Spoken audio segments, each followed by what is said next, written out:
जो ज्ञान है भगवान बिना कोई दे नहीं सकता। और जैसे चारों वेद थे, परमात्मा ने सबसे पहले प्रथम बार इसने पूरा कंप्लीट ज्ञान दिया था इस सरब्रह्म यानी ब्रह्म के अंतःकरण में, अपने वहां सतलोक से फैक्स कर दिया था। और इसने निर्धारित समय कर दिया, जैसे मालिक का विधान है कि बच्चा 9 महीने के बाद माँ के गर्भ से बाहर आएगा ही आएगा, कोई रोक नहीं सकता। ऐसे ही परमात्मा ने इसके अंदर फैक्स कर दिया था। जब ब्रह्मा विष्णु महेश थोड़े जवान हुए, उस समय इसके श्वासों से वो बाहर निकल गया, अपने आप इस ब्रह्म के श्वासों से बाहर निकला। जैसे कंप्यूटर से बाहर आ जाते फटाफट प्रिंट होकर, ऐसे मालिक ने बटन दबा दिया, वहीं से ये फटाफट बाहर आए सारे वेद। इसने देखा सामने, उसमें सारा ज्ञान भगवान के बारे में जानकर इसने ये जुल्म किया कि जो परमात्मा के मूल मंत्र थे, मूल ज्ञान था, वो इसने नष्ट कर दिया। और भगवान के डर से ये 4 वेद यानी इतना रख लिया।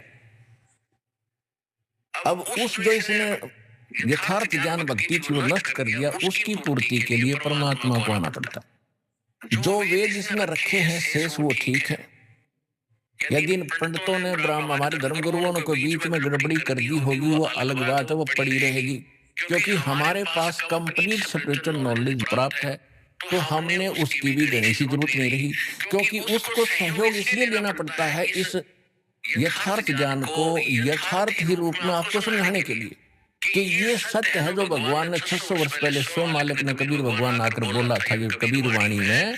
तो आज आपके वेद भी बता रहे हैं, जैसे भी बचे खुचों को आप सत्य मान रहे थे उसमें भी वर्णन है। और परमात्मा ने कहा था वेद मेरा भेद है, 600 वर्ष पहले कहा था धर्मदास जी को कि वेद मेरा भेद है, मैं ना वेदन के माही और जौन वेद से मैं मिलूं, ये वेद जानते ना कि ये चारों वेद जिनको तुम श्रोधारिया मानते हो, इन जैसा ज्ञान नहीं मानते, ये मेरी महिमा का ही गुणगान करते सारा।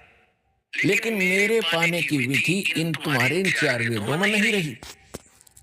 अब उन 4 वेदों का निष्कर्ष श्रीमद् भगवद गीता यजुर्वेद अध्याय नंबर 40 के मंत्र नंबर 15 में स्पष्ट किया है कि ओम कर्तु समर किलबे समर कर्तुम समर वायु अनिलम अखिदम भस्मांतम शरीरम। जब शरीर नष्ट हो तब तक वायु अनिलम यानी श्वास उश्वास से, वायु माने भी वायु, अनल माने भी वायु, वायु अनिलम यानी श्वास उश्वास से, अथिदम भस्मांतम शरीरम, ओम कर्तु समर किलबे समर और कर्तुम समर। ओम नाम का जाप काम करते करते स्मरण करो, विशेष कसक के साथ स्मरण करो, मनुष्य जीवन का मूल कर्तव्य जानकर भगवान का ये मंत्र जाप करो। और इसको वायु अनिलम, अब ये स्पष्ट हो रहा है श्वास उश्वास से इसका सिमरण है, लेकिन इनको समझ में आया नहीं। और अंतिम सांस तक जब तक शरीर भस्म हो, अंत हो, तब तक इसका सेवन करना। इससे जो अमृतम प्राप्त होगा, अमृत जो इससे मिलना है वो प्राप्त हो जाएगा। उससे कितना अमृतम है, अमृतम ही आपको पता ही दिया कि ओम जाप ब्रह्म का है, ओम के जाप से ब्रह्म लोक प्राप्ति होती है। ये बहुत लंबा समय है इसका वहां रहने का ब्रह्म लोक के महास्वर्ग में। उसके बाद भी फिर इनका जन्म मृत्यु होता है, इतना अमृत है। फिर यजुर्वेद अध्याय नंबर 40 के अंदर केवल 17 श्लोक हैं, 17, और 15वें में इसने अपनी महिमा बता दी, मेरा एक ओम मंत्र है। फिर 17वें में इसने बता दिया कि वो परमात्मा तो प्रोक्ष है, वो मूल भगवान तो गुप्त है, और मैं ब्रह्म हूं, अहम खम ब्रह्म सो अहम। वो तो परमात्मा अव्यक्त है और अहम मैं ब्रह्म हूं, और मेरा ओम नाम है, मैं ब्रह्मलोक रूपी दिव्य आकाश में रहता हूं।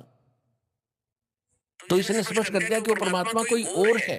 और यजुर्वेद अध्याय नंबर 40 के मंत्र नंबर 10 में स्पष्ट कर रखा है कि कोई तो भगवान को कहते जन्म लेता संभवात, कोई कहता है जन्म लेता ही नहीं, असंभवात अजन्मा है। और जन्म लेने के उदाहरण देते हैं राम और कृष्ण रूप में, ये वही आता है। इस तरह की लोकवेद दंत कथा ही सुनाते हैं। लेकिन इसके विषय में भगवान जन्म लेता है या नहीं लेता है, वो कैसा है, उसके लिए तत्वदर्शी संतों से पूछो, धीराणाम विज्ञानी पुरुष, तत्वदर्शी संत पुरुष बताएंगे, उनसे पूछो। तो इससे सिद्ध है कि गीता और वेदों का ज्ञान एक है। श्रीमद् भगवत गीता वेदों का सारांश है। इसमें भी ओम नाम के अतिरिक्त और कोई मंत्र नहीं। ये तो ब्रह्म का। फिर इसने बताया है कि जो परम अक्षर ब्रह्म है, 17वें अध्याय के 23वें श्लोक, कि जो परम अक्षर ब्रह्म है उसके पाने का जो उसकी प्राप्ति करने वाला उस स्थान को प्राप्त कर जाएगा जहां जाने के बाद साधक फिर लौटकर कभी संसार में नहीं आते। 15वें अध्याय के 4 श्लोक में श्रीमद् भगवद गीता। ओम तत्सत इति निर्देश ब्रह्मण त्रिविध समर्थ है। अब क्या बताया है कि उस सच्चिदानंद घन ब्रह्म की प्राप्ति का 3 मंत्र के जाप का और 3 ही विधि से जाप करने का निर्देश है। अब जिनको सारनाम प्राप्त हो चुका है उनको मालूम है कि 3 मंत्र को 3 ही विधि से जाप होता है। जैसे सतनाम आपको प्राप्त है, एक मंत्र बाहर छोड़ते हैं, एक अंदर लेते हैं, हो गया ना 2 विधि से। और जिसने तीसरा प्राप्त है उस तो इस तरह ये 3 विधि से इसका जाप है और यही मूल मंत्र है। इसके सहयोगी मंत्र और हैं जो छोटे मोटे अक्षर कहीं कहीं पुराणों में उनका वर्णन है। कहीं किलियम लिखा है, कहीं हरियम लिखा है और कहीं श्रीयम लिखा है, लेकिन ये कंप्लीट कोर्स नहीं उनके पास, क्योंकि ये नीम हकीमों का दिया ज्ञान है। किसका? ब्रह्मा जी का। और ब्रह्मा जी जब जन्म होता है, ब्रह्मा जी कहता मैं कमल के फूल पर बैठा था और मुझे नहीं मालूम मैं कहां से जन्मा हूं। तो वो कैसे कंप्लीट नॉलेज रख सकता है ब्रह्मा जी? ब्रह्मा जी का दिया ज्ञान 18 पुराण बने, उसी ज्ञान के आधार से ऋषियों ने फिर अपने अनुभव जोड़ जोड़ के ब्रह्मा से प्राप्त ज्ञान से, ब्रह्मा जी से, और फिर उन्होंने अपने नाम से आगे पुराण बना दिए।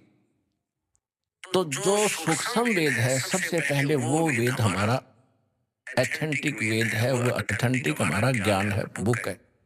उसके बाद चारों वेद हैं और उसके बाद श्रीमद् भगवत गीता है। ये हैं 3 एथेंटिक वर्तमान में जो भक्ति के लिए हमने सिलेक्ट करने। ज्ञान तो हमने सभी पवित्र सदग्रंथों से ग्रहण करना है। और गुरु ग्रंथ साहिब जो है, जो महला पहला की वाणी है, महला पहला की वाणी, वो भी सूक्ष्म वेद का ही अंश है, लेकिन उसमें कंप्लीट नहीं है। क्योंकि जैसे एक इन सिख इतिहास में लिखा है कि प्राण संधि नाम का एक ग्रंथ बनाया था गुरु नानक देव जी ने, कति अलग गुप्त कंप्लीट रूप में। उसमें 160 अध्याय लिखे थे। तो जब गुरु ग्रंथ साहिब को इकट्ठा करने लगे सब वाणियों की एक बीड बनाकर गुरु ग्रंथ साहिब का रूप देने लगे, 5 में जो महापुरुष थे अर्जुन देव जी, तो उन्होंने जब उस को देखा तो उसमें से केवल 60 अध्याय रखे, उसमें से एक भी नहीं लिया इसमें, वो तो छोड़ दिया कति सारा ही। तो उसमें से भी फिर बाद में जो प्रिंट हुए केवल 60 अध्याय ही प्रिंट हुए हैं, जो प्राण संधि नाम से आज भी सुरक्षित है सिखों के पास। लेकिन गुरु ग्रंथ साहिब ने नहीं लिया। क्यों नहीं लिया? कि उसमें एक ही मंत्र था, सतनाम और सारनाम। सारनाम तो संकेतिक था, सतनाम सीधा लिखा था 2 अक्षर का।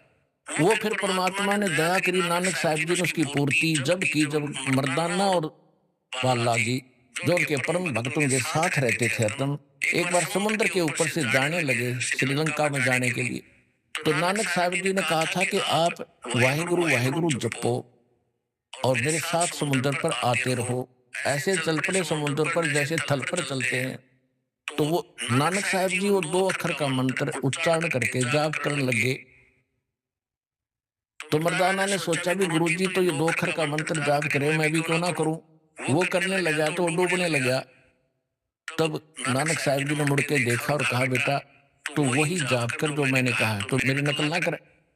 तब उसने वही वाहेगुरु शुरू किया, तो तब उसकी जान बची। तो सिखों का या घर कर की बात कि यदि ये मंत्र किसी ने जाप कर लिया तो मर्दाना वाली हालत हो जाएगी सब, क्योंकि गुरुदेव की आज्ञा की अवहेलना होगी।